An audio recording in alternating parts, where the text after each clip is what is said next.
All right, everybody, let's get started today. Hello, everybody. Welcome. I want to welcome you to our presentation tonight, which is a conversation on the Edmonds Levy lift. I'm kind of yelling at this thing already.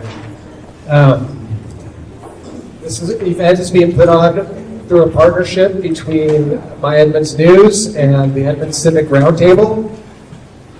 On top of welcoming you, I want to just thank you all for coming. It's a beautiful night out there. We've got a lot going on, and so the fact that you chose to spend your time here with us today on this important issue, we really appreciate that. Thank you. My name is Matt Cox. I'm a board member for the Edmonds Civic Roundtable. For those of you who are not familiar with our organization, we are a volunteer-run nonprofit, and our mission is pretty straightforward. We're dedicated to bringing people together, providing them with unbiased information to help them make informed decisions while becoming engaged community members. So we do that primarily through events just like this one. We do monthly events, typically on the first Monday of each month. So if you're interested in learning more about our organization or in upcoming programming, please see the tables back there by the doors when you came in at the end of this event. So as for tonight's event, as I think we all know, there are a lot of very important decisions coming up in our election that we will be running on November 4th. One of those important decisions is which way to vote on Proposition 1, which is the ballot measure for the property tax levy bid lift. Some of you may have already reached your decision on how you intend to vote, and are just here to listen, and that's great. We are really glad that you're here. Thank you. But some of you might feel like you need more information before you make that decision, and that is really the goal here tonight. So I would just like to emphasize two things, and then I'll get out of the way. Number one is this is not a debate. This is also not a campaign event. The purpose of this event is to provide you with valuable information. The medium we're going to do that through is a conversation between two of our community members. These community members have educated themselves on this issue, and through that process, they've come to view this issue through very different perspectives. So we're going to have a discussion, and that's going to be prompted by questions from our moderator, and then later in the event through questions from you, the audience. Second thing I would like to emphasize is that Edmonds Civic Roundtable is not just a civic organization, it's also a civil organization. And we 100% recognize that this issue is inspiring quite a bit of passion in the community, and we're very aware of that. But that being said, one of the core values of our organization is to engage in civil dialogue. And we are 100% committed to civil, respectful conversation at our events. We kind of view our events as bringing neighbors together so they can talk and learn from each other. And we anticipate this event will kind of reflect the best that's implicit in that concept. So. All right, with that, I'm going to introduce the woman who needs no introduction, Teresa Whipple from My Edmonds News. She's partnered, My Edmonds News is partnering, like I said, with Edmonds Civic Roundtable for this event. And since this is my only chance with Mike, I will just take an opportunity to say thank you to you and Jamie and My Edmonds News. Been a great partner on this, and just your role in the community. Like Edmonds Civic Roundtable, My Edmonds News really values and prioritizes creating avenues for people to get unbiased, timely information on the issues that are important to us, and that's something to treasure. So thank you, Teresa. I also want to thank our participants, Diane and Treasure. Thank you for stepping up and helping out on this. You've got to put yourself out there by volunteering for this, and we appreciate you, and can't thank you enough I also personally know how much work we've been putting into preparing for this, so I can't thank you enough. So very much appreciate it. So with that, Teresa.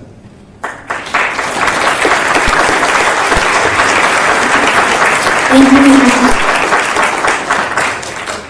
I want to welcome you, and I also want to say thank you for coming tonight, because something that I really value about our community is how much they care and how engaged they are, and the fact that you have all shown up tonight is a real indicator of that. So thank you very much. Matt already covered the part about being committed to civil discourse and respectful behavior. Before I go too much further, though, I just want to make sure if we could silence our phones, just as a reminder. I know we all think about that, but in case you didn't think about that, that would be great. He also asked that you refrain from applauding after an answer you might particularly like, because that tends to take up time, and we really would like to get out of here at a reasonable hour. Reserve your applause for the beginning and at the end. And each of you who wanted one received a ticket tonight, and if you have that and have not yet put it into a bowl, which I believe is in the back, that's for asking a question. And the reason why we did it that way is it's a very unbiased way of us being able to just simply draw a number out of a bowl that you have the matching half for, and then we will call you up. So there's no filtering of questions or, oh, so-and-so asked that question, we're not going to call on them. So this is a very easy way for us to be able to make that unbiased. So the outline of the program tonight, I'm going to give you a brief history of how we got to this point, which is what the PowerPoint is about. We'll run through that fairly quickly. And then I'm going to introduce our speakers, and they will have a 30-second self-introduction. And we flipped a coin at the beginning, and Diane won, so she's going to start with hers. And after that, we have 4 topic areas we're going to focus on. And my goal in being here, and I know that Treasurer and Diane share this, we really want to have a conversation. This is not, as Matt said, it's not meant to be a debate, although certainly they will not always agree. But the idea is it's not like a formal debate setting where you rebut and all of that. It's really trying to have a very productive conversation. So I hope you will join me in the spirit of that idea for tonight. When we finish that discussion, which I'm going to moderate, each speaker will get a 3-minute closing statement. And after that, we will have Q&A, where each of you, depending on whose numbers get picked from the bowl, will be microphones we brought to you, and you will be able to ask a question. Both the questions and the answers during the Q&A are timed, because again, we don't have an unlimited amount of time tonight. And we have a timer, Pete Spear, who will be keeping track of the time for both the questions and the answers. Jay Grant will be passing the mic around. We do ask everybody who asks a question to use their first and last names, and I will remind you of the time limits when we get to that point. Also, a reminder that representatives of both sides have a table with materials in the back of the room in case you haven't had a chance to visit that yet. That is where they are putting their information out. And there was also a handout that was passed out as you came in, which the speakers will be referring to. So let's start with an overview of Proposition 1, which is going to appear on the November ballot. Jamie, if we can get to slide 3, please. Next one. If it passes, it would generate $14.5 million for city services starting in 2026 by increasing property tax rates. The revenue generated, as stated in the measure, would support police, parks, planning, streets, and sidewalks. It would increase the city's regular property tax levy rate from the current 72 cents per 1,000 of assessed valuation to a maximum of $1.65 per thousand in 2026. Exemptions are available for qualifying low-income, disabled, and senior residents.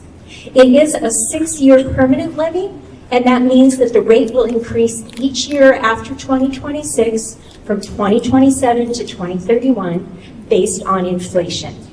Then, in 2032, the 2031 levy amount becomes the new permanent base for calculating future 1% increases. Next slide, we have a pie chart showing how Edmonds city government is funded. I think you can all read that and see that, but that's basically just a breakdown of where the money goes. The next slide, how did we get here? some historical perspective, and certainly there are many factors, and we don't have time to go into every single one of those tonight, although I'm sure the speakers will talk about some of that. One, of course, is just our sales tax opportunities are limited compared to some cities. We don't have big box stores in Edmonds. We don't have an Alderwood Mall. We have a lot of property tax and some sales tax, but we don't have those big opportunities. Then there was Initiative 747, passed by voters in 2001, which limits property tax increases to 1% annually. As a result, those property taxes don't keep pace with inflation and home values and other costs, and so that is a factor. And then there's another initiative, 695, passed in 1999, which reduced car tab fees, and that has impacted the money we have for road funding. And of course, finally, Washington doesn't have a state income tax, so municipalities rely on sales and property taxes. Then a more recent perspective, Edmonds spending outpaced revenue during the COVID pandemic, and the city had an $18 million surplus in 2021, and that dropped to $4 million by 2023. The council identified a fiscal emergency in April 2023 and formally declared that in November of 2023. And city revenue forecasts were also lower than expected. The city also has many unfunded mandates from the state, and inflation was also a factor. The consumer price index jumped nearly 22% between 2021 and 2024. So a lot of different things at work here to get us where we are. Then, I promise this isn't going to go on too much longer, but we want to make sure that those of you who aren't up to speed and have some more perspective. So in 2023, as mentioned, this is the next slide, yes, thank you, the council declared fiscal emergency after it determined the general fund balance didn't comply with city policy. And then in December, the council used one-time funds to balance the budget and cover expenses. Another thing that they had to do was deplete the remaining reserves for 2024 and use $6.2 million in American Rescue Plan Act, that's COVID relief money, to achieve year-end balanced budget. And then to make matters even more interesting and challenging, South County Fire put Edmonds on notice that it intended to terminate its contract, which we've been paying for as of December 31st, 2025, so they had a year to try to figure that out as well.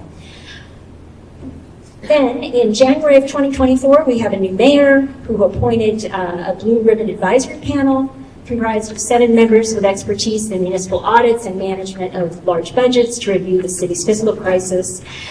In March 2024, the mayor provided more detail in his State of the City address, noting some of the things we talked about. City revenue grew nearly 28% over the past 4 years, but spending increased nearly 45%. And then compounding the problem, revenue forecasts were off for 3 straight years, in 2021, 2022, and 2023. So the mayor announced a range of measures to address the problem, from a hiring freeze to elimination of some programs to reviewing ways to increase revenue. He also identified some increases in overall expenses, significant ones, higher costs for fire and emergency services, and funding for the state mandated comprehensive plan, which we also had to do in the middle of this. Then there were some reports about the Blue Ribbon Panel from the chair, who identified some immediate strategies the council might want to consider, everything from reducing expenses by 25% to balancing subsequent budgets, seeking voter approval for tax increases, borrowing internally, investing in options for fire and EMS services outside of the existing contract that Edmonds had, including a regional fire authority annexation. Then in July, the council actually heard the final report from the Blue Ribbon Panel, which recommended things like seeking new sources of non-tax revenue. For example, some of these might sound familiar to you: red light cameras, new parking fees.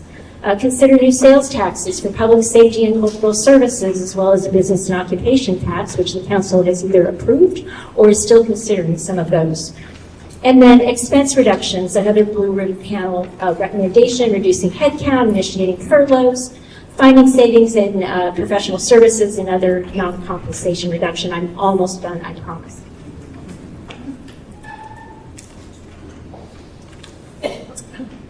Then the final list of blue ribbon panel recommendations highlight here internal borrowing, which was already mentioned earlier, developing a financial health model for the city, improving communication with stakeholders, and considering the establishment of a standing city commissioner committee to observe and advise the city on financial matters. In the summer of 2024, in preparation for the budget, the city conducted a community survey and also hosted meetings. They used the results of that survey for priority-based budgeting, which was another recommendation of the Blue Ribbon panel, that the city start budgeting based on the priorities they heard from you as residents. Finally, in December 2024, the council agreed to place the Regional Fire Authority annexation on the April 2025 ballot, which you all voted on, and that was approved. The council also approved a 2025-26 biennial budget that included $9.8 million in cuts and directed the mayor to find more cuts. And then it also approved, as mentioned earlier, borrowing $6 million from utility funds to cover those essential services in 2025. That budget assumed also a $6 million levy lift to cover essential services. And some of you are probably we're going to talk more about that tonight, I'm sure, the dollar amount that we ended up with versus the amount that was in that original budget.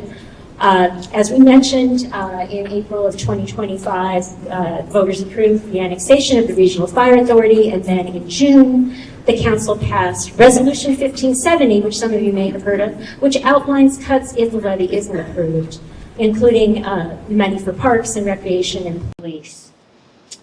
Then the other question that comes up often is, how did the council land on $14.5 million for that levy amount? And I'm sure there will be more discussion about that in a moment. But the mayor had proposed a $19.5 million amount based on what the staff had told him were the essential services, critical key services that they thought needed to be funded.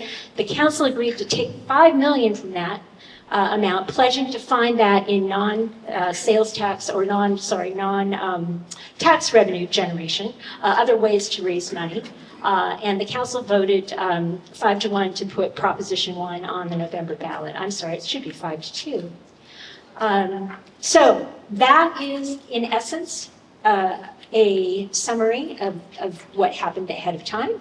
Now we are going to hear from our speakers, Diane Buckness and Treasurer Mackley, and they will each introduce themselves briefly, and then we will get into the actual voting for, voting against, and some of the thoughts that they have. So, reminder to focus on facts. This is just for all of us. Be respectful and refrain from campaigning. And we will start with Diane, who won the coin toss. Thank you. And my name's Diane Buckness, and I have 30 seconds. You may know me as being on city council for 13 years. But prior to that, I had an extensive career in banking and auditing for 2 decades. I then spent a decade in the Treasury Department working to put white-collar crime, put people in jail during the savings and loan crisis. And then I spent another 15 years in international banking, helping restructure the banking systems of Lithuania and Kazakhstan, where I helped write policy and help them understand the difference between capitalism.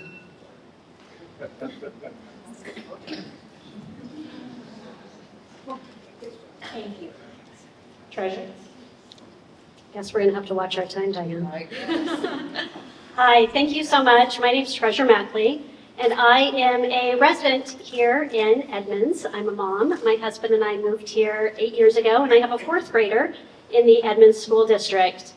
I have spent the last 20 years of my professional capacity working to build stronger communities, really focusing on policies that help us all live the best lives that we can, whether it's been working to expand access to health care, fight to protect and defend reproductive rights and freedoms, marriage equality, or to build a more fair and equitable tax code.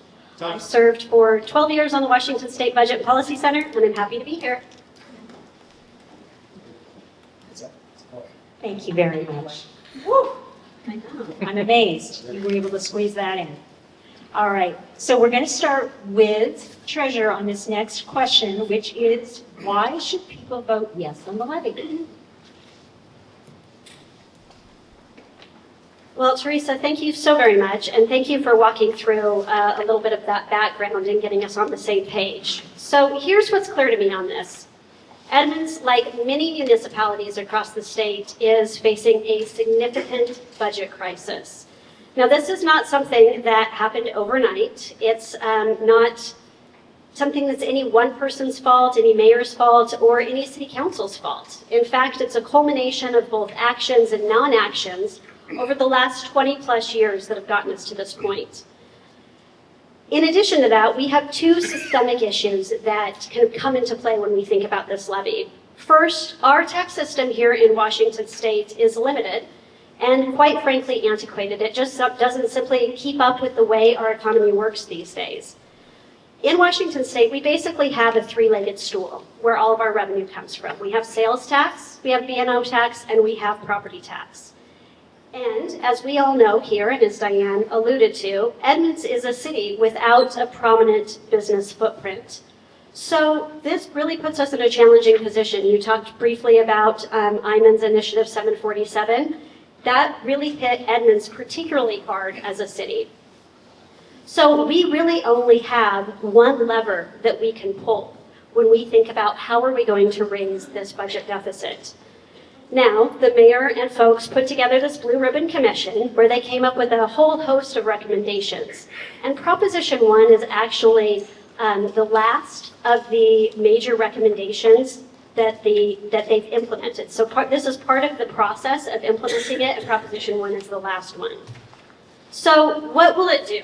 Well, quite simply, it's a property tax initiative that will change, as Teresa said earlier, our property taxes from 0.72 cents per $1,000 of assessed value to $1.65 per $1,000 of assessed value. Now, that may be a bigger increase than we've had, but the way I think about it is this. It's less than the cost of a babysitter for one night. It's less than the cost of the takeout I spent last night for my family of 3. And it's also less than the cost of dinner for said date night. And in turn, we'll be able to keep things like Yost Pool, the Splash Park. We'll have safe streets, and we'll be able to keep our community-focused police department, which I don't know about you, but that's pretty important to me. We'll also be able to keep the public art and some of the things like the summer markets, and of course, my personal favorite, the 4th of July parade. I have to tell you, so we moved here 8 years ago, and we moved here at the end of June, and when I went to the 4th of July parade for the very first time, that was the moment I was sold on the city. That was the moment that I was like, this is why I want to raise my family here, because of that 4th of July parade. Now, I know that this is a big question for a lot of folks, and I know particularly for a lot of seniors in this room, folks are concerned who are living on fixed incomes. And as Teresa mentioned earlier, there's help. In fact, here in Washington State, the Washington Department of Revenue provides for seniors, veterans, and people with disabilities, if your income is less than $75,000 a year, there's property tax exemptions that are available for you. And on top of that, for seniors with the new federal tax laws, there are new deductions within the federal tax laws for every single senior of up to $6,500 per year. So there's help available for you. Now, with this Proposition 1, which will raise $14.5 million, it's going to fund parks, it's going to fund recreation and public safety, police, economic development, and planning. It'll help us maintain our streets and our sidewalks, and it will put us on the path to not just keeping the lights on in our city and staying out of bankruptcy, but actually being able to make some inroads and moving us forward, which we really need to do. The challenge here is that the cost of city government has gone up over 88% over the last number of years, but revenue just hasn't kept pace. So we've really been kicking the can down the road for a long time here in Edmonds, and now we're kind of stuck between a rock and a hard place. We've been failing to take care of some of our necessary and needed infrastructure, which, if y'all may have heard about the sewer leak at Francis Anderson just a couple weeks ago, good example of that. So what it really comes down to is we're in a position where we have to do more. We have to think about, do we want safe streets and places and spaces? Do we want to continue to fight for the Edmonds that we all know and love? I know I do, and that's why I'm thrilled to be here today as a volunteer, and I'm happy to be with folks like Rick Steves, Nancy Cadams, Karin Chase, Mark Elias, the Edmonds Elementary PTA, the Edmonds Police Association, and a whole host of grassroots folks here in Edmonds and citizens and business owners who all come together. I ask you to vote yes on Proposition 1. Thanks, Treasurer Diane, please. I guess I get 6 minutes too. I know I have provided an information myth. I'm a myth buster, and now many of you know that I am also a source person because I was an auditor, and I have examples of biennial budgets and the regular budgets and amendments and everything that you want to know about finances. You can ask me later if you have to. This is very important to read, so when you go home, read it. Because there's a lot of confusion out there, there's a lot of information that is not accurate, and there's a lot of information that I'll hope to help to try to make you understand. But in my mind, it's all about truth, transparency, and good governance.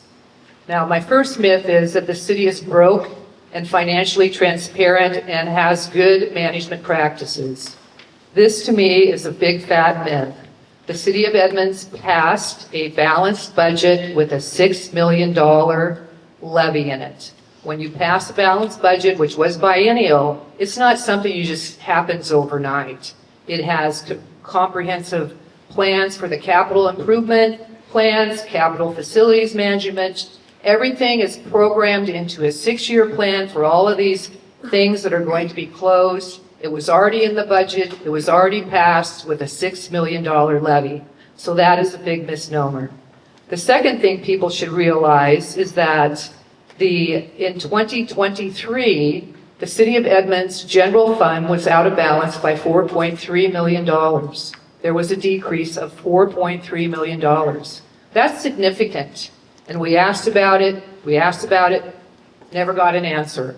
Now, if you were to go into a bank with your $100 bank, if you had a bank account and had $100 and went in and the bank says, oh, I'm sorry, you only have $70, don't you think you would be concerned?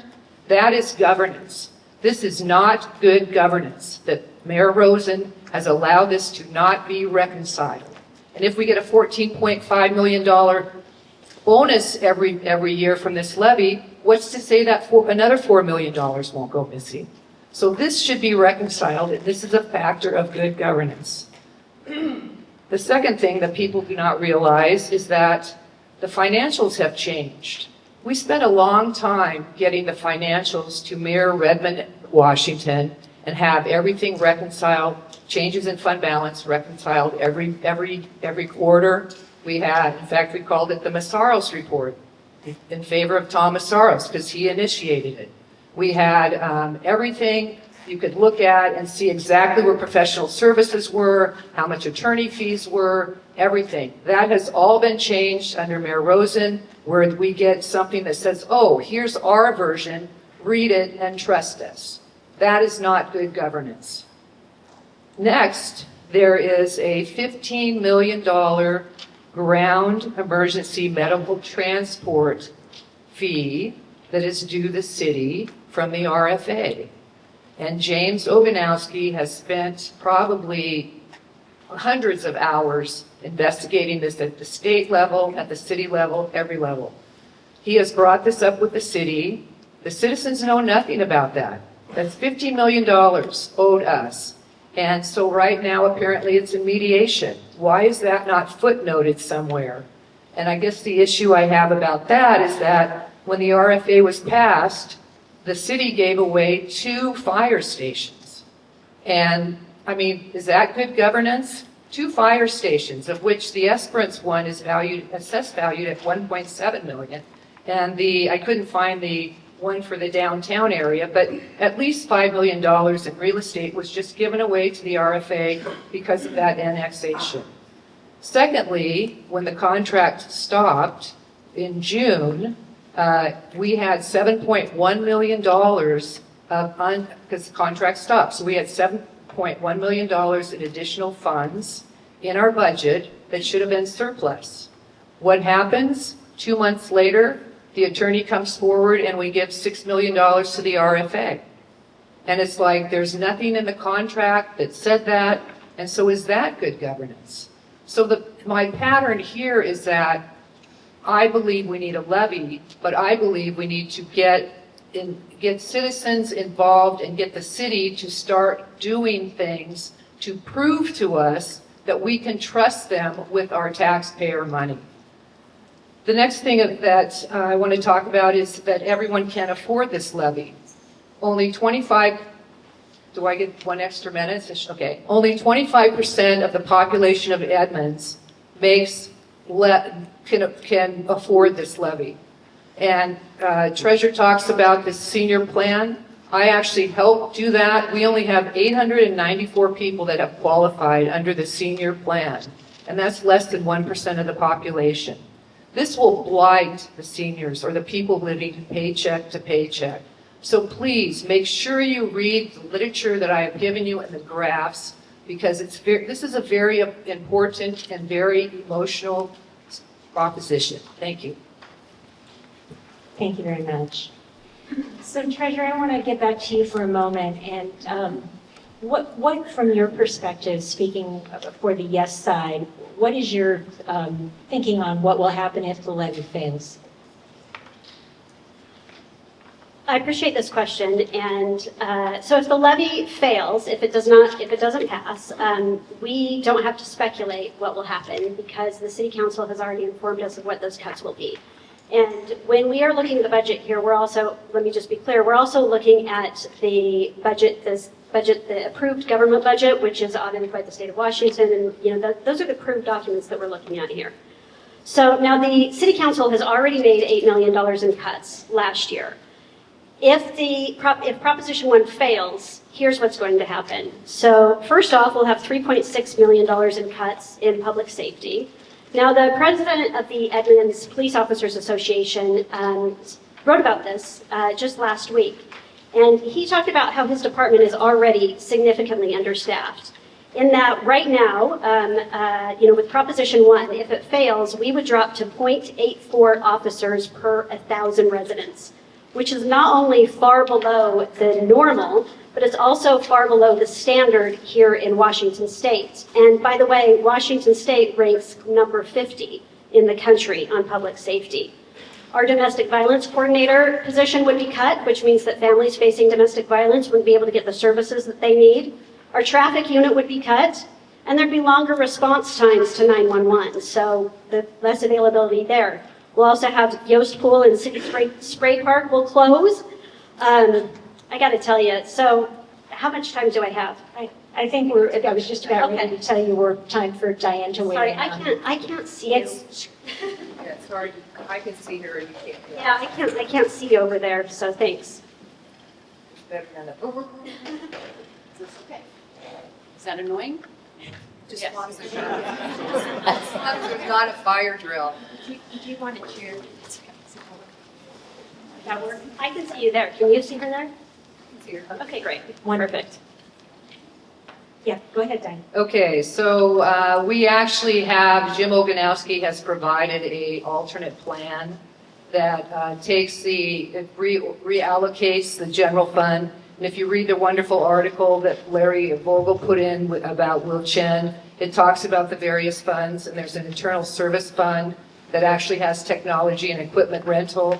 And in 2020, the city moved $1.5 million, of course, without council approval. But anyway, so we have provided that plug for the $6 million for the balanced budget. This new budget that has come out, which the mayor has presented, is not, in my opinion, acceptable. I hope they reject it. But again, we're getting new council members in office next year. Council has authority to stop what Mayor Rosen has suggested in terms of all these cuts, and they can actually reorganize and have things open because, again, That's your time. Oh, Thank you. that's very hard. It is very hard. I hear you, Diane. So here's the thing. This alternative plan, first off, let's focus what's actually on the ballot. Right now, the only thing voters are going to see on their ballot is a yes or no vote, an up or down vote on Proposition 1. So this alternate plan isn't on the ballot. It's not real. Secondly, this plan assumes that there's $6.6 million that can be transferred from the ICF fund. And just this weekend, I don't know if anybody read this, but Councilmember Chen actually came out and said, oh, my bad, I misspoke. We don't actually have that money. There's only about $1 million available that hasn't already been allocated. So when we take a look at Jim Oganowski's plan, which, you know, I don't know Jim, I've never talked to him, I haven't met him, God bless him for doing this work, but the plan rests on these foundations. And what we've seen is that not only has Will Chen and other folks already shown that the foundations are cracking, that plan doesn't have a leg to stand on. It's not real, it's not a viable option, and it's not something we can actually move forward with. The other part of that plan is that it would also require that we have the red light cameras, which all of those pieces. And Diane, are you in support of those? I'm going to bring up that information. Okay, go for it. Let's hear it. Once again, a big misnomer. The $70 million in reserves is not the same as what I'm talking about in terms of the internal service funds. The internal service funds are Fund 511 and 512. So let's not get confused. And yes, we have $1.5 million from the $70 million in investments, which again makes us have a healthy balance sheet.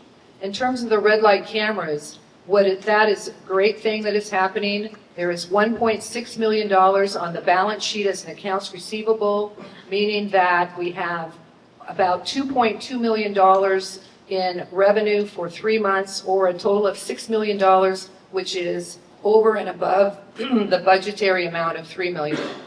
So there is revenues that is available. And again, please look at the packet, because the packet will show you what an internal service fund is, and that it is different than what Treasurer's talking about. No, Diane, I'm actually talking about the internal service fund. The internal service fund of $6.6 million, and only $1.5 million of that hasn't already been allocated. Allocated to where?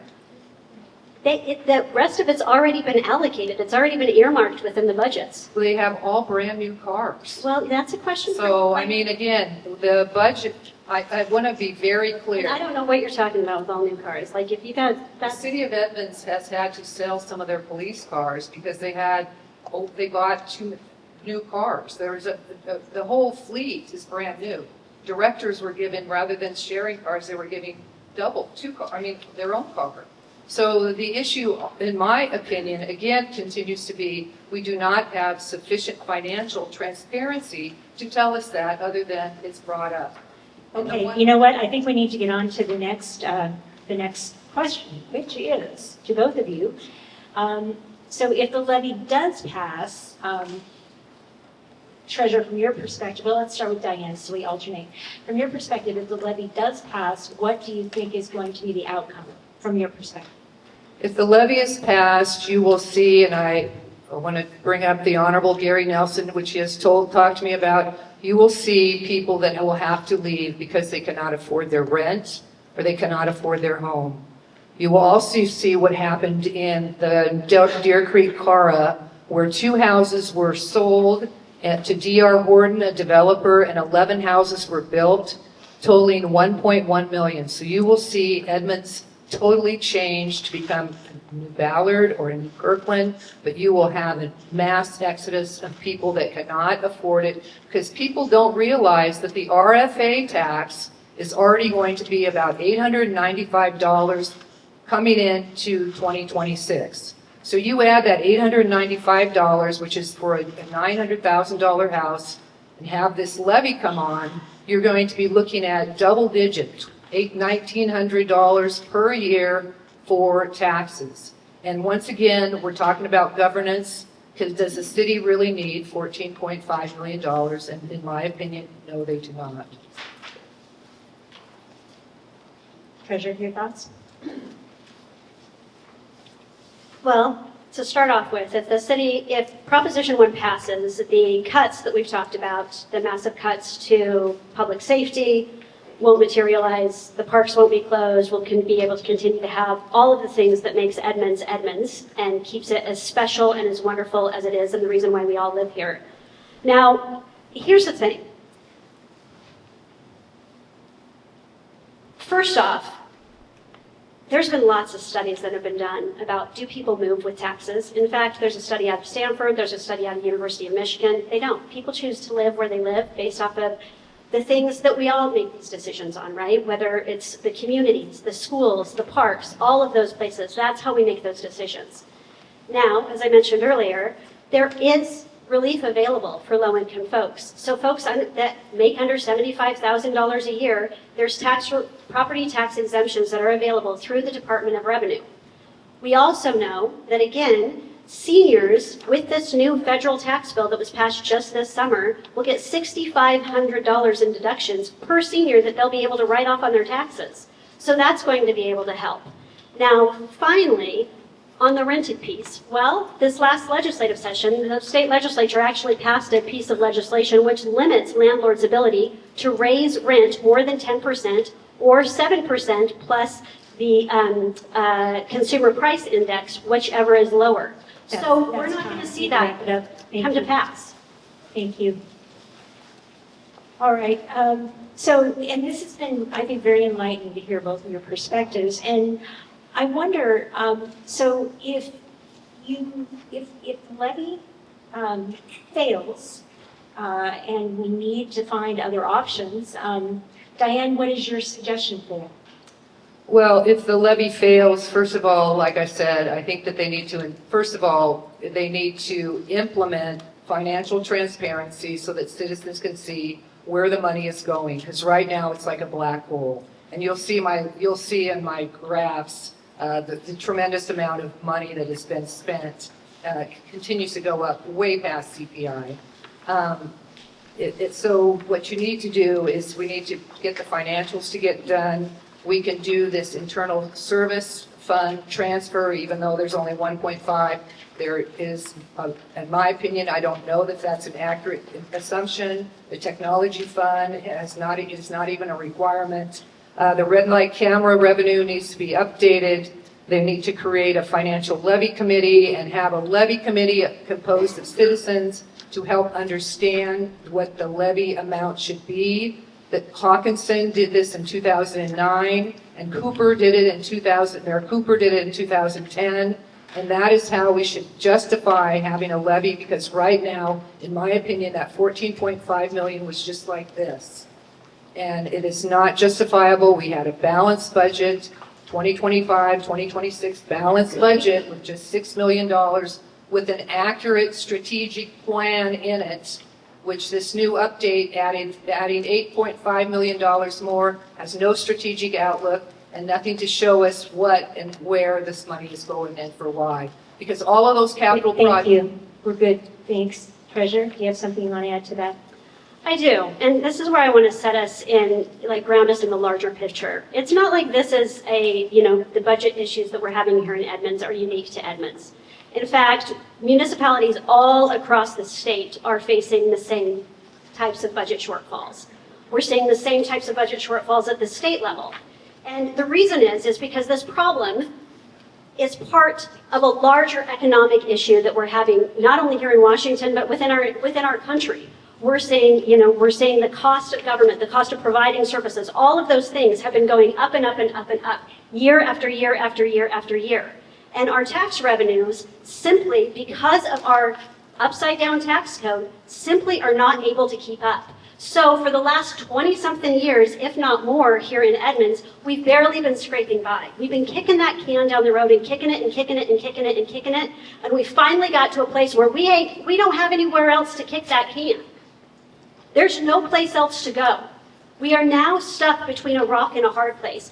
So we can sit here and we can talk about this or that or the other, or cars or this or that and the other, but the fact of the matter is the reason that we're in this situation is because of a larger, more systemic issue that's brought us here. Now, if we want to have the type of Edmonds that we all know and love, if we want to have those parks, if we want to be able to watch our kids jump off of that diving board at Yost Pool, if we want to be able to have safe streets, if we want to have 911 respond and not have a 5-minute delay, we're going to need a levy. We're going to need to invest in this, and we're going to need to move it forward.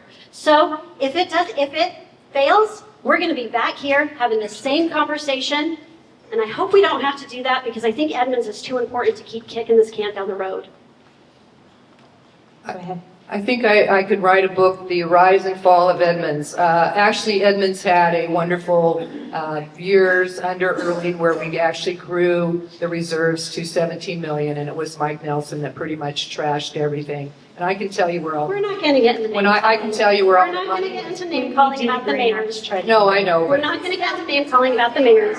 Let's just be clear about that. I'm just. We're just not name calling. Let's not do it. So I would ask that we not shout out things. I think that we need to be civil about this, and Thank you. we need to make sure that we allow everybody to be heard.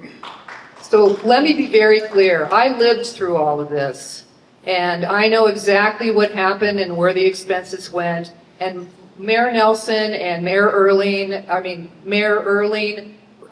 did not get a levy, but yet he was strong in giving fiscal responsibility. Like I said, we have some governance problems here. We have not seen a change in governance.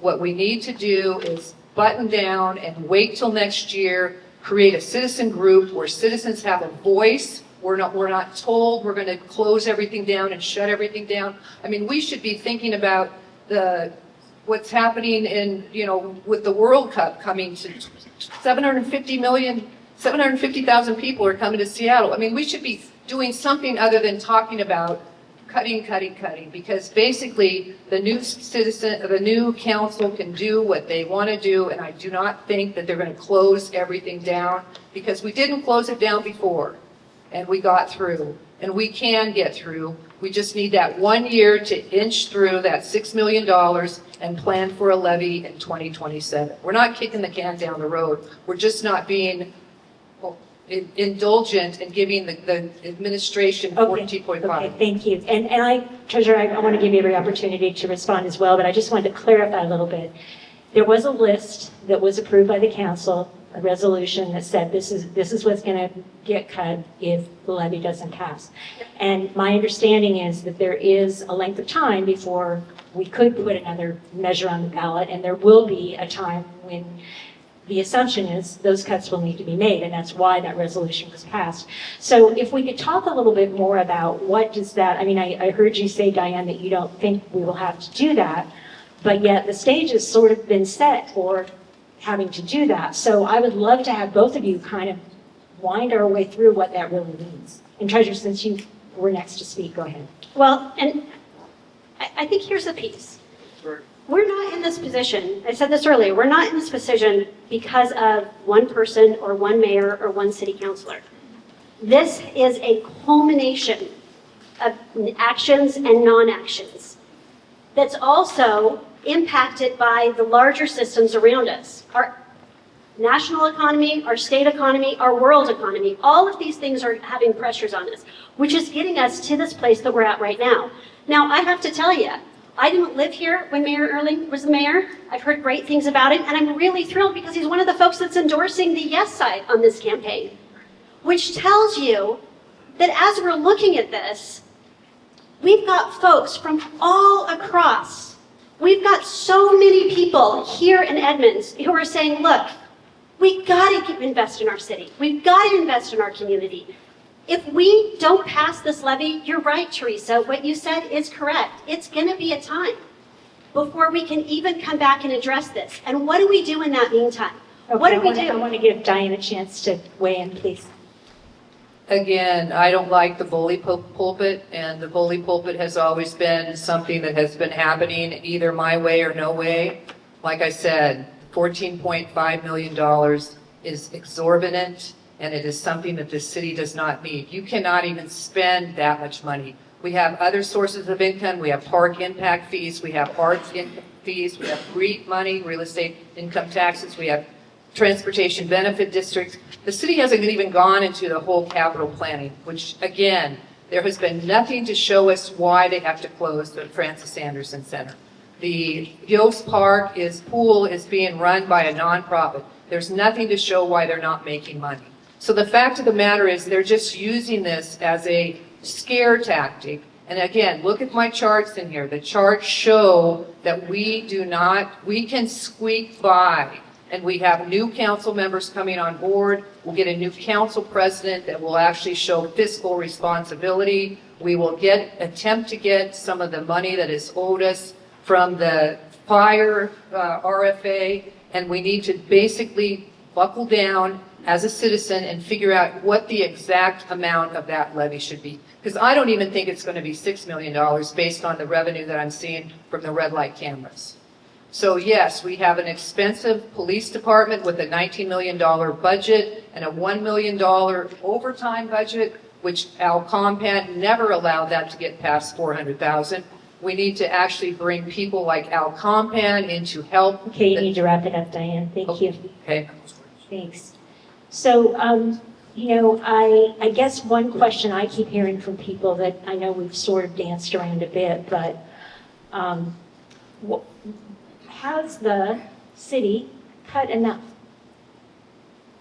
Treasurer, why don't you start? The city has already cut $8 million. And I don't know that the city can cut any more than that. You know, that's the piece, is we're not in a position where we're going to be able to cut our way out of this problem. When we look at all the different pieces and all the things that we need to do, there are certain things that we have to do as a city and certain things that we've got to take care of. We've got to make sure that our potholes are filled in our road. We've got to make sure that our police department is staffed and that when you call 911, you're not going to have to wait 5 or 10 or 15 minutes for somebody to show up. We have to make sure that we have all of these services. Part of our work here in a community, in a city, and in government is to help to fund all of those programs and things that we all need. $14.5 million is not a large budget when you think about cities, not only of our size, but of other sizes. We look at Redmond, Linwood, all of them have much, much larger budgets. And why do they? Because of decisions that have been made for previous years, and they've got, big box stores and all sorts of other tax revenues that they can pull from. We don't have that here. Diane, what we have is a quaint, beautiful community. Once again, let me just remind people that in the total big budget scheme of things, the property taxes only represent 12%, and utility taxes is where most of the largest 25% of our income is coming from. So again, please look at my charts. You'll also see that the budget does not show these cuts.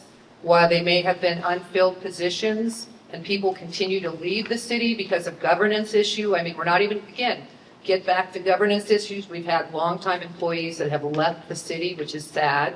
And the point of the matter is we haven't even looked into annexing Esperance. The reason why we grew the police department to have 2 units on Highway 99 was to annex Esperance. That's another 4,000 houses that would be part of the property tax. They have not looked at canceling the multifamily tax exemption, which is what developers get. They get a 12-year tax incentive, free property taxes for 12 years if they allow 10% of their units to be affordable. Stuff like that needs to be changed because we can work our way through this 2026 period if we get transparent financials and if we get correct strategic outlooks, and we can figure that out what the levy amount will be in 2027. Can you go back just a couple slides? She can. Thanks. And I just want to say we're going to wrap this up because we want to have time for closing statements and then also Q&A. Let's go to that.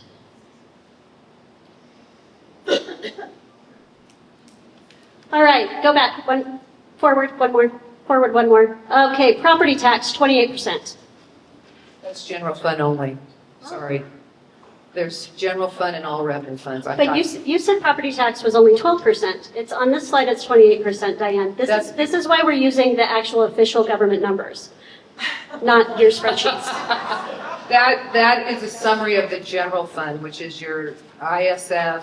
This is all funds. So if you look at my thing, it shows all funds. So there is a big difference between. So your chart is different than that My chart is, yeah, Okay. my chart is, That my chart is clears also, some of the my chart's confusion. also in the, Okay. but, All right. again, I have everything. If anyone wants any source documents, I have them, so. Okay, But yeah. so I think unless there's, why don't we go to the closing statements? I know people have lots of questions, so why don't we go to the closing statements? And since Diane started with the flip of the coin, Treasurer, why don't you go first on the closing? 3 minutes. Thank you. Well, conversations about taxes are hard, right? Nobody likes them. Nobody likes paying taxes. Like, conversations about taxes are just difficult.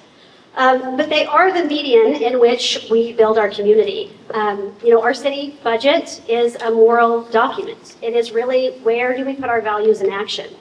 And for so many of us, we live here in Edmonds because we love our cute little small town that's next to a big city. We love the art in our community events. We love our parks and public spaces. These are the things that make Edmonds, Edmonds. And it's hard to be in this position, and I've said this before, but we're here not because of one person, but because of a culmination of and decades in the making. We've kicked the can just about as far down the road as we possibly can. We aren't going to be able to cut our way out of this. It's pretty simple. And we also can't go back to basics because, as we heard from the Edmonds Police Association chief, we're way underfunding basics. We're not even at a basic level at this point in time. The alternative plan that folks have put forth, well, they've all but admitted with Will Chen's piece that it's collapsed. It's just not a viable alternative. So right now we're at an inflection point where we get to decide the future of what our community looks like. Do we want to keep the things that make Edmonds special, things like Yost Pool, and ensure that our kids have the ability to jump off those diving boards? Do we want to save places like Francis Anderson Center, which provides camps and programs that are so vital to working families? Do we want to make sure that we're investing in public safety? And do we want to have the confidence to know that when we call, we're going to be able to receive that support when we need it? Now, I know there's folks on fixed incomes. I know that's a big concern, but there are resources available. And I, like so many of you, moved here because of this community. I moved here because of Yost Pool. I moved here because of our beautiful parks. I value our community. I value the spaces that we have, and I'm willing to fight for it. And I have to tell you, being part of a group of folks with Rick Steves and Mayor Erling and so many incredible people here in Edmonds who were saying, you know what, it's time. It's time that we pass this levy. It's time that we do more than just kick the can down the road, and we actually invest in our community and we move it forward so the Edmonds that we know and love right now can be there for our kids and our grandkids and that next generation. If we don't do that, I don't know what's going to happen, and I don't want to be in that position. I'm willing to fight for it. I'm willing to say, hey, sometimes we got to put on our big people pants and make tough decisions, and that's what we're doing today. So I hope you'll join us. I hope you'll join us in moving forward and making sure that we're able to invest in our community and we keep Edmonds as wonderful and incredible as we all know it is. We love this city. I love this city. You love this city. We're all in this together. Folks, I know this is a very serious issue, and it is very emotional to many people. I think what is very important to know is we're not kicking the can down the road, we're pressing pause. And we're telling that Mayor Rosen that we want to see in the council, we want to see financial transparency, we want to see good governance, and we want to see exactly where did that $4.3 million go? Or where are you on the $15 million that is owed us from the RFA? Or where are you on the red light cameras where you have $1.6 million in accounts receivable, so it's not showing up on the income stream?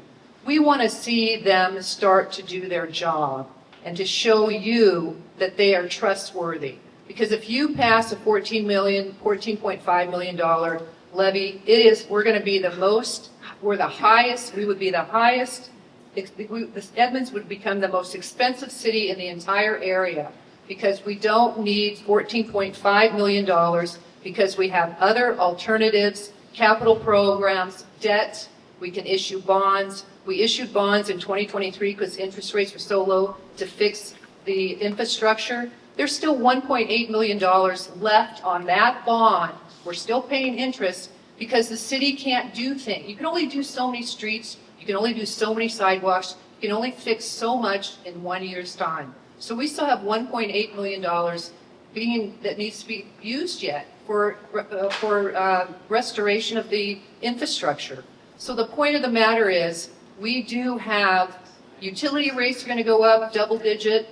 Well, sorry, not double digit. 8% 8% water, 9% storm water, 10.5% sewer. We still have a sewer problem. We have a sewer plant that's still not working. And, so seriously, we need to get the city to stop worrying and making this, give us money. We need to get them to start doing their jobs and start showing the city transparency in the financials. That's fine, Diane. Thank you. I don't think we need to make sure we have the timing going on here. So, thank you both. Do you want to give a round of applause?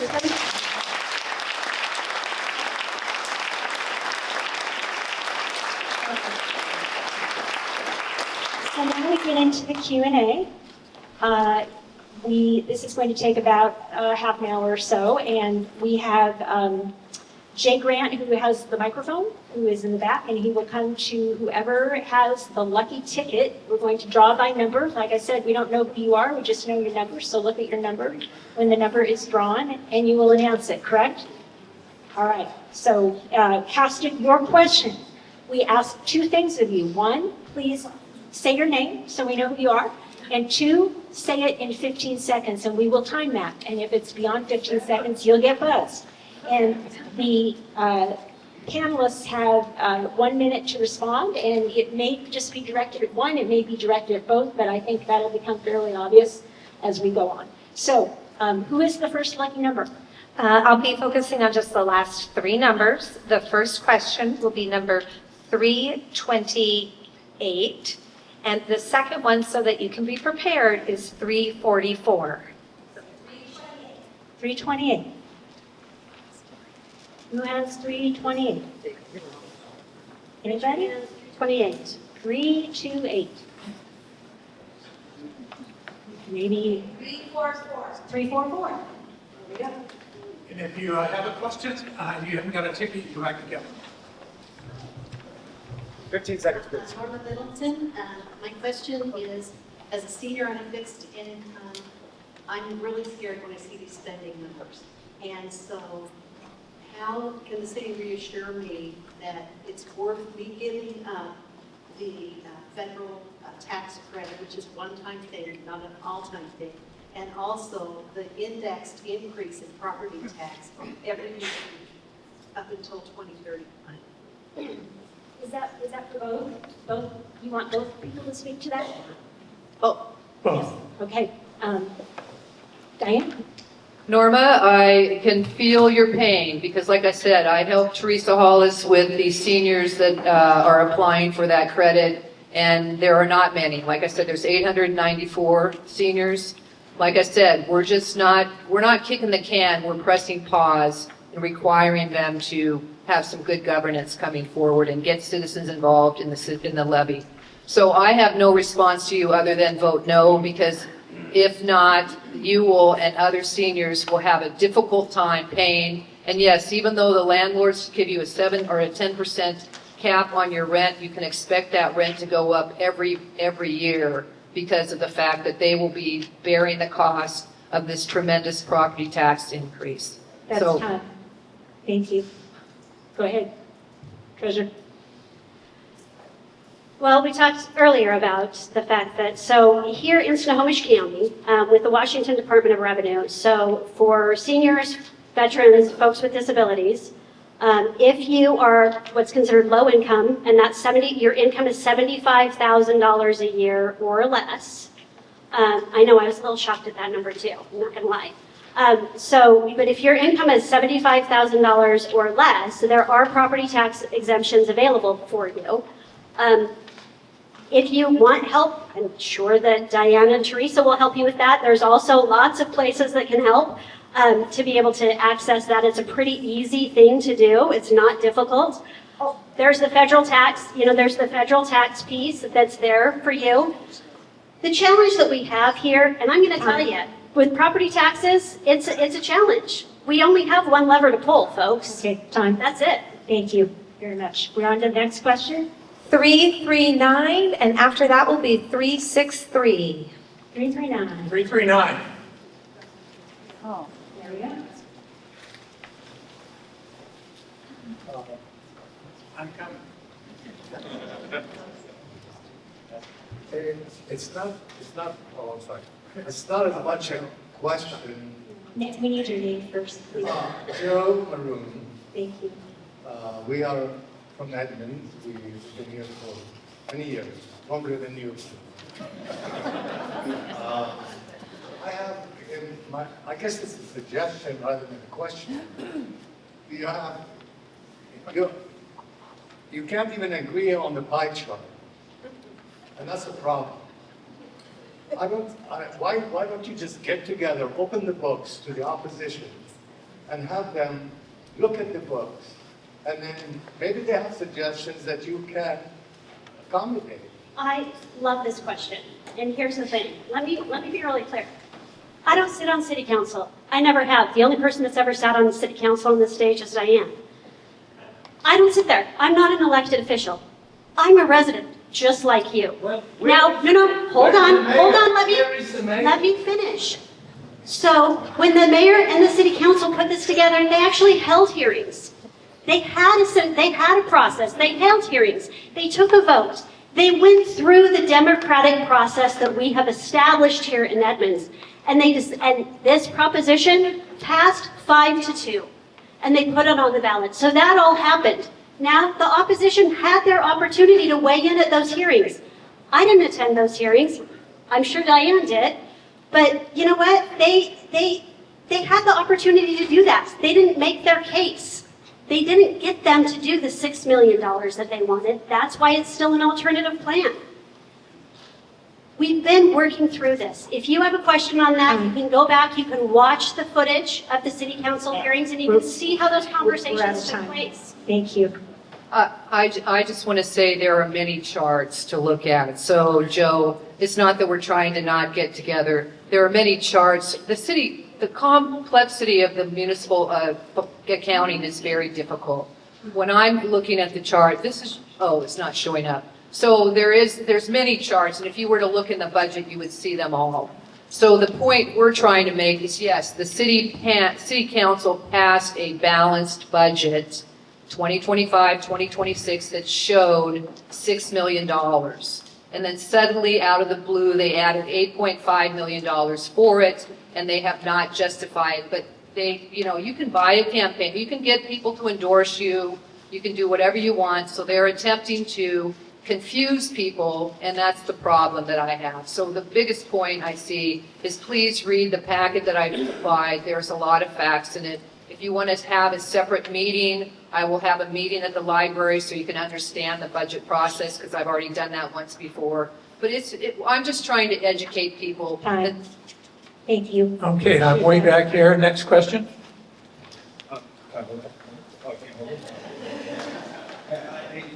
Good evening. Levy, nice to meet you, finally in person.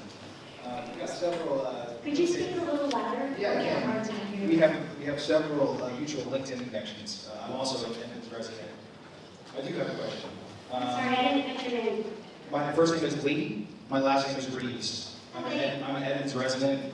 I want to ask you about some economic development information, if I can. My question is specifically around the $5 million that the city has agreed to identify. Can you tell me a little bit about where that $5 million is expected to come from? And more importantly, can you tell me a little bit about the process that the city has followed to identify that $5 million in revenue? Do you mean the $5 million in non-tax revenue? That's correct. Yeah. So, again, let me be really clear. I'm not on the city council, so that's probably a question that's better directed at your city councilors. But here's what I can tell you from my perspective and understanding. So that, those are the pieces where it comes from, those red light cameras. I'm going to have to look at my notes here because as I said, I'm not a city councilor. But those are the red light cameras. Those are some of the stocks. Goodness gracious.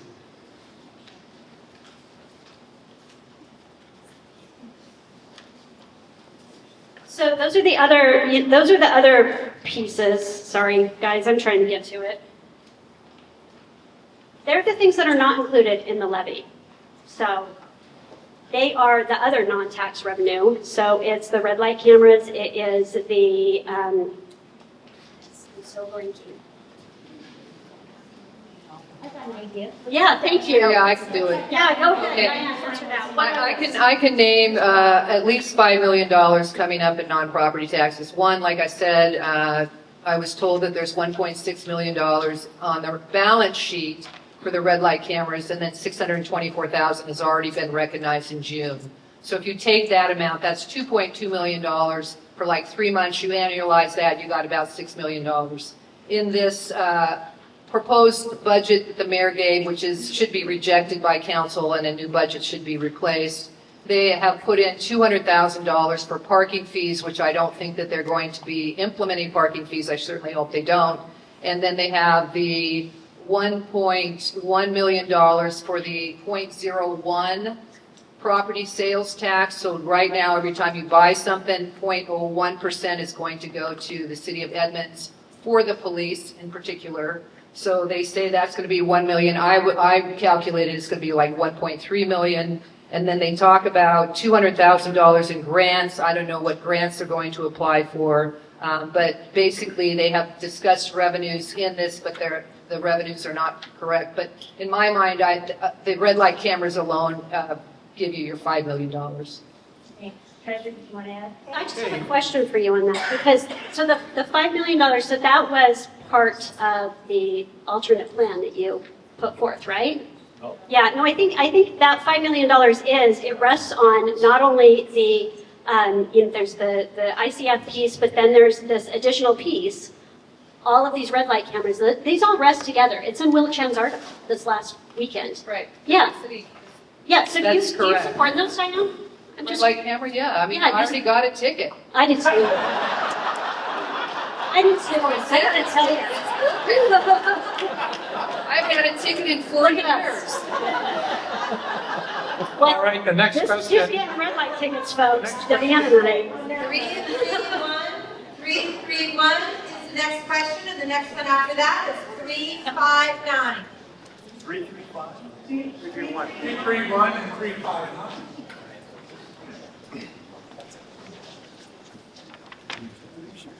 Oh, good evening. My name is Stephanie McLaughlin. I'm a woman whose immediate family member was violently assaulted within the last 2 years. And my question to Diane is, how do we expect our Edmonds Police Department to keep up with the rising tide of violent crime? I live in Meadowdale. My own postal carrier was carjacked at gunpoint. There was a murder at Glendale Park in January. There was fishing, pure murder, and also in my neighborhood, there was a spree of 11 drive-by shootings within the last 2 years. I don't like taxes, but I'll tell you what, I am willing to pay to keep myself and my family safe. And so my question is, how do you expect the police to keep up? Well, I actually, the city of council gave a $25,000 bonus for police to join, and we created 2 units. We have had a difficulty keeping police officers. So like I said, there is 2 units now, and I'm sorry to hear about that. And yes, I do know that that's happening up in that area.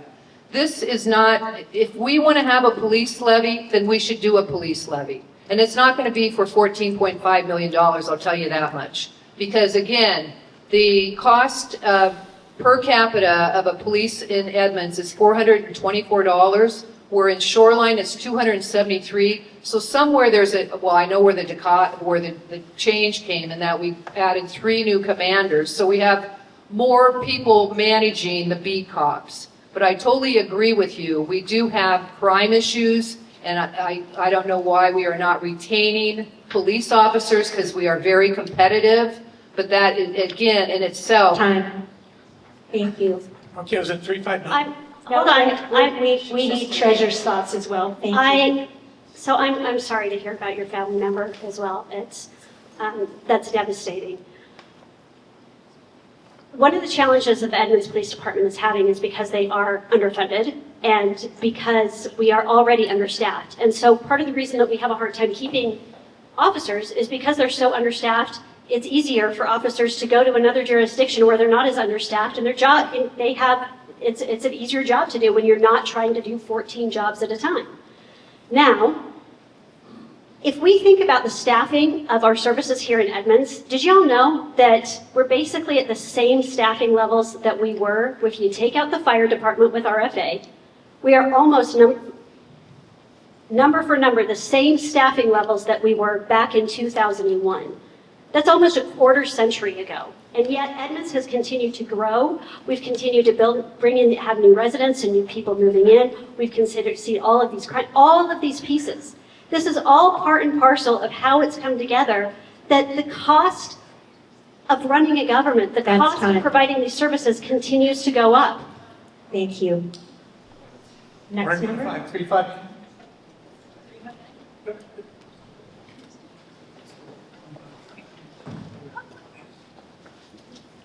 Hello. Thank you both very much. My name is Kimberly Bailey. And I guess more I just have a comment. I'm a little bit... Okay, I'll turn it into a question. So I'm a little bit stunned at, we did just pass the fire tax, which is going to increase all our taxes, which I'm sorry, I thought 911 was involved in the fire tax, but I could be wrong on that. Or if I'm with the fire department. But our taxes are going to go from 72 cents to $1.65 per thousand. That's over double and increase for 5 years. That's huge. I'm really surprised you're thinking that. So I guess I want to know, yes, how can you justify, do we need that much money? 5 years on top of those increasing for 5 years is huge. Thank you. Who wants to start? Diane? I totally agree with you, and that's why I said if you were to look at that, I mean, again, when we had the $17 million in 2020, it took Nelson, 2 years, 3 years, 4 years to get to deplete. $14.5 million is unrealistic because, again, the capital plan, you don't use taxpayer money to go and fix an HVAC system. That's what you have debts for, and that's why you have debt bonds, and that's why you have a good balance sheet, which we do with the investment portfolio. I mean, we did get a AAA rating both in 2020 and 2021. So, I mean, we have to have the complete balance sheet looked at, and it's not being looked at that way. They're throwing money at here, they're throwing money at there. You can only throw so much money out, and it's like, it will be, like I said, how are they going to keep track of it? Because you can't have that much, you can't get that much work done in a year for that much money. And they still have, they get street funds through the TBD. Time. Thank you. Okay, next question. Oh, can I respond, please? That's all right. I know you're trying to be efficient. So, here's what I would say. I wish that we had other levers that we could pull, but we don't because of the way our tax system is structured. We really only have a couple of viable, large enough sources, right? That sales tax, B&O tax, and the property tax. And the fact of the matter is because Edmonds doesn't have a significant budget business footprint, because we don't have big box stores, because we don't have some of the things that our neighboring communities have, we don't have that available to us. So for better or for worse, the only real lever that we have available for us to pull is property taxes. And when we take a look at our budget deficit, and let's also be clear, we all remember what happened in 2020 and 2021 and why every municipality and city and state and in the country saw their budgets go up and then go down. We all remember that. That was COVID. It was a once in 100 years pandemic. That's why we saw those big budget fluctuations in those years. Thank you. Jay? Okay, next, 332 and 329. 332. And you?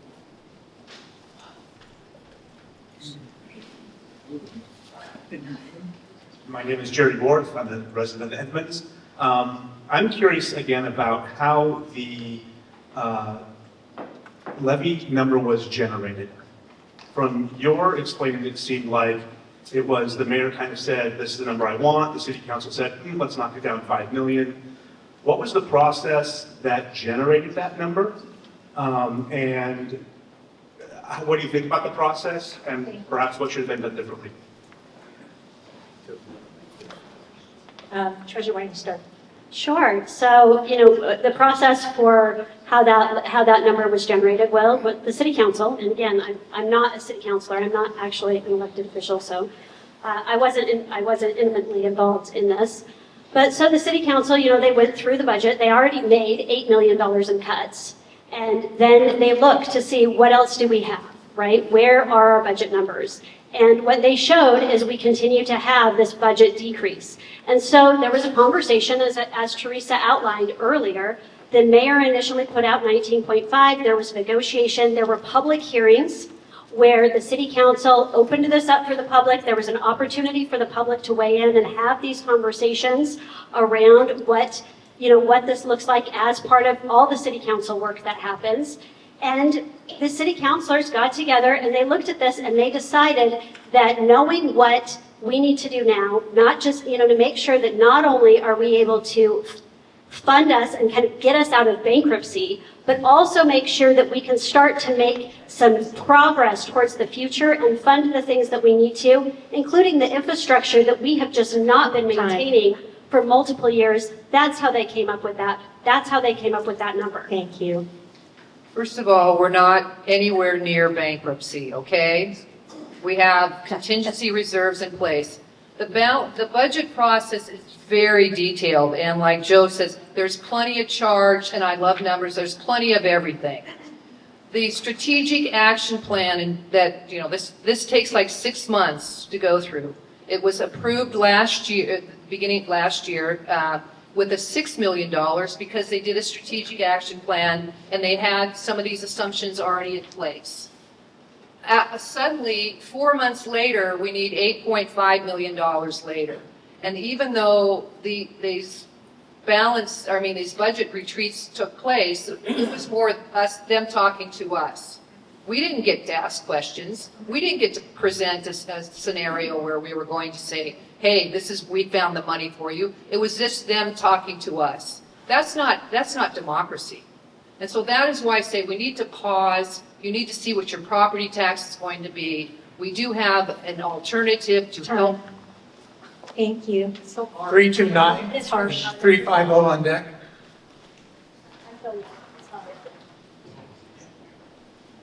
Mark Oberlutz, and mine is more of a comment.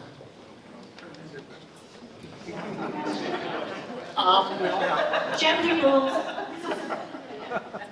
With respect to the MFT properties, do you know whether or not that property exemption is limited to only the residential portions of those and does not apply to the land and any commercial developments on it? So the statement that those developers does not pay taxes at all, is that incorrect? You are actually correct. You're correct. I'm sorry, there are actual construction happening now. Hazel Apartments do not have a commercial part to it. So properties on Highway 99 no longer have the commercial aspect. But thank you for clarifying. Let me clarify the multifamily tax exemption credit. If you have a commercial like Westgate was our very first one. So 10% of Westgate's, I think 200 units are for affordable, the rest are not. So he doesn't have to pay taxes on the residential aspect of things, but he does pay taxes on the commercial aspect, Jaya Coffee and the dental place. So thank you for clarifying that for me. I stand corrected on that. But on Highway 99, there are many, many large, there's a new 444 unit complex on the books that's going to be MFTE. And if they don't pay those taxes, property taxes, it flows into us. So people don't realize that we have to absorb their 12 years of no taxes. So yes, the city needs to change that completely, in my opinion. Thank you. You're still incorrect in stating it, Okay, thank you. Next, you next. guys can talk. Wait, Trish, do you want to add anything to that? No. Okay. Jay, go. Okay, question 350 and 364 on the. Hello, my name is Jeannie Thorson, and you can tell by the color of my hair, I'm a senior, and I've lived here a long time, and I really rely on the city services, the services I come to know and value, police coming to my home and other things. So since 2001, I've been waiting for the city council to address Initiative 47. Everybody knew it was coming. Are you now supporting business business taxes, sales tax increases, and other options and fees that will help raise that money? Yes, I mean, I'm not a city council anymore, so I have no vote. I'm a citizen now, thank God, like retirement. But yeah, no, I think, in fact, there is already a sales tax on the books. I'm not in favor of a B&O tax because it's come before council many, many times, and we have small businesses that it might really impact them. But there is another sales tax that can be utilized for like streets or for like the 0.01, 1.3 million is going to go for the police budget. So there is alternatives that way. And like I said, I still think that red light camera is under the budget amount, and we're going to make way more money than expected because now we know she got a ticket too. I got 2 tickets at the same intersection a week apart. Yeah, those rolling stops really get you. My husband was not happy with me. Do you want to add anything? I do. So I appreciate the question. And, here's the other piece on this is, and I appreciate your answer, Diane. So with sales tax, that, when we think about sales tax and that being another option, here's the thing about sales tax. So sales tax is actually one of our most regressive taxes, which means when we pass a sales tax, low-income folks end up paying more of their income in sales tax than folks at the very top. So if we want to talk about how that's impacting folks that are on a fixed income, increases in sales tax are actually going to have a more detrimental effect on folks who are low income than a property tax would. So when we're thinking about a more fair and equitable tax, when we look between sales tax, B&O, and property tax is actually the tax that by and large is more fair, more equitable, and I'm going to use a term from the IRS, which is progressive. That doesn't mean democratic or anything like that. It's actually the term that the IRS uses because it increases progressively. Jay? All right, next question. Christy Crack. The city staff mayor and 2 resident led volunteer groups, the Blue Ribbon and the Vibrant. Just a little bit, Christy.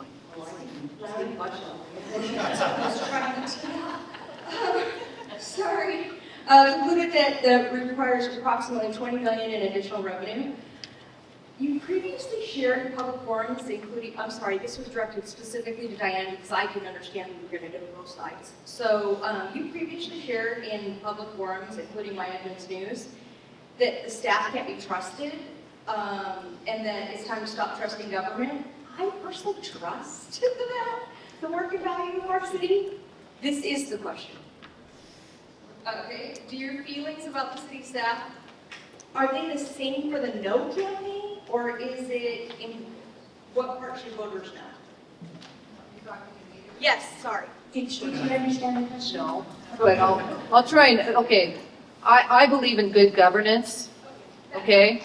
And I brought up the example that there's $4.3 million that is missing. We had a decrease from our general fund of $4.3 million, and Mayor Rosen just said, I don't care about it.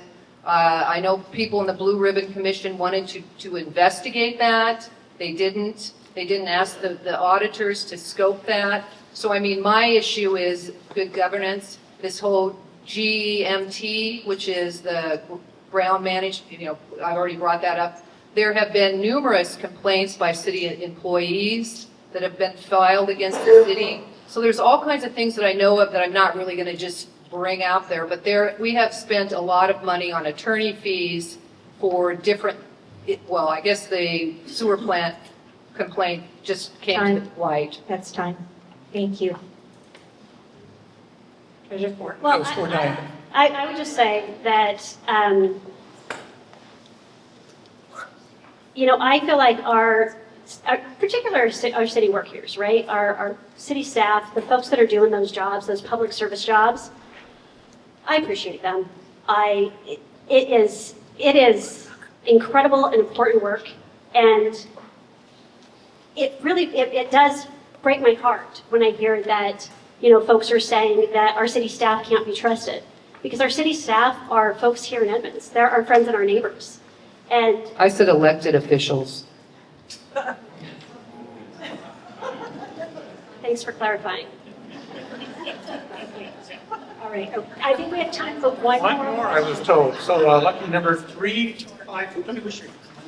354. All the way to 354. 354. Not you? 354. That's not you. That's not No, you. oh my God. 354. 354. All the way in the back.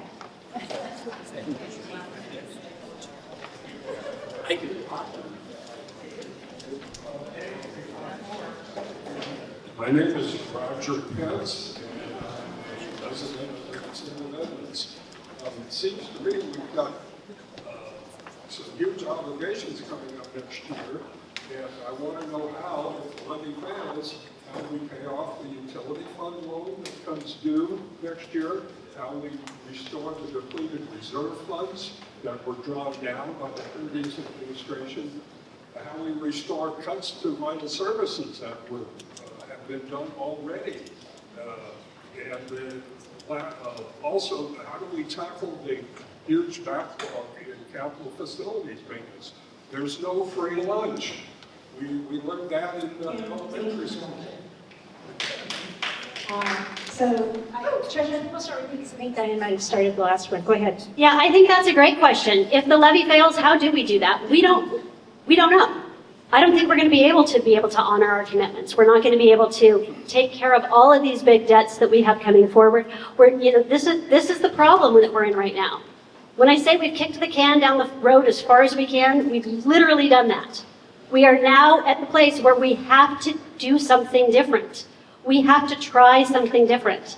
And this is the position that we're in. If the levy fails and we are not able to bring in this additional funding, we're not going to be able to take care of those debts. We're not going to be able to, we're going to have all of those pieces on top of the $8 million in cuts that we've already had. We're in a tough position, folks. We're kind of stuck between a rock and a hard place. And it's the position that we're in. I don't know what the answer is. What I do know is the alternative plan that's been put forth, the foundation is gone. Thank you. It's disseminated. It's not a full plan. Diane? Roger, you were on the planning board. You know the detail that goes into a capital facilities plan and a capital improvement plan. And you also know that we still have $1.3 million in a bond that has yet to be even used for infrastructure improvement. The $6 million from the utilities can be repaid, but it's utilities in-house. It doesn't have to be repaid. If we use this internal service fund, we can actually, like I said, we're trying to just plug the hole. But in my opinion, we need clear financials and we need strategic forecasting that's accurate, and that we may not even need that much. We may not even need $6 million. But you're right. We need to start seeing the city perform metrics on all this stuff that needs to be done, and it's not being done. So my point is, we do not need $14.5 million just to throw up and do anything, because you know how detailed a budget is put together, and it was put together last year, and everything balanced with a $6 million levy. Thank you. I want you to all give them a round of applause.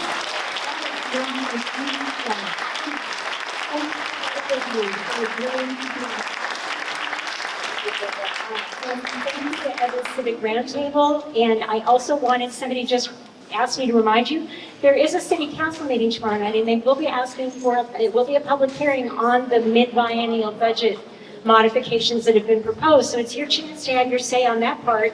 And please stay engaged, stay informed. We'll continue to cover the issue. Edmonds is a lovely place, and we all want the best for it, even though we don't always disagree. Don't always agree. Boy, did I get that wrong. Thank you all for coming tonight. Have a good night.